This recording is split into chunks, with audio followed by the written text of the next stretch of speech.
All right, guys, so we're gonna take a look at these notes here. We're gonna go through just this top part and very few of these. We're not gonna spend a whole lot of time on these. And then we're gonna do a couple of these, and then you will be able to do the rest for practice. Okay, so the first thing we're gonna do is we're gonna label this parts of a radical. So this right here, this is called our index. This is like when we used to have a squared or a cubed root. Okay, so, and this is our radical. The actual symbol itself is the radical. And then underneath is the radicand. Radicand, that's the number that we're actually solving either the square root or the cubed root. Okay, and then if there is no index, it is assumed to be a 2, right? So if you don't have a number there, that's a square root. Okay, I'm not going to spend time listing the first 12 perfect squares. I think we're pretty good with that.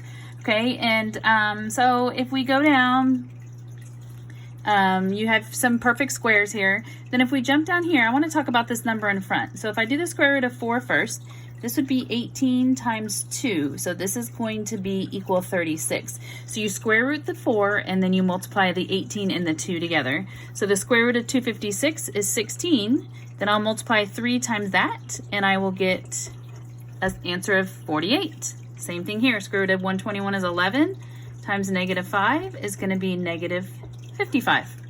All right, and again with this, with the fraction, you square root the top and then you square root the bottom. So the square root of 1, so we have something like this.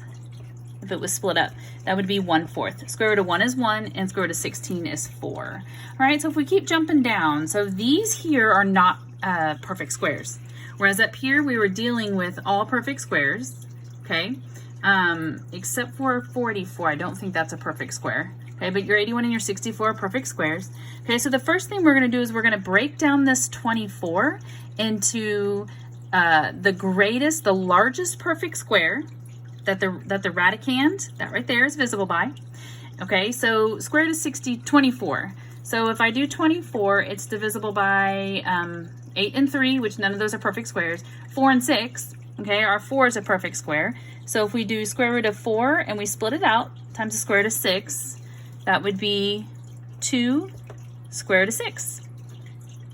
Okay, square root of 6 doesn't have any divisible perfect squares. Okay, all 6 is divisible by is a 1, 2, 3, and 6, and none of those are perfect squares. All right, so if we look at 48, we can split out 48 to be the square root of 16 times the square root of 3. So that's going to give us 4 square root 3. All right, so I'm going to ask you to go ahead and keep taking a look at these. Okay, and the key can be found in the key folder there at the bottom. Thanks, guys.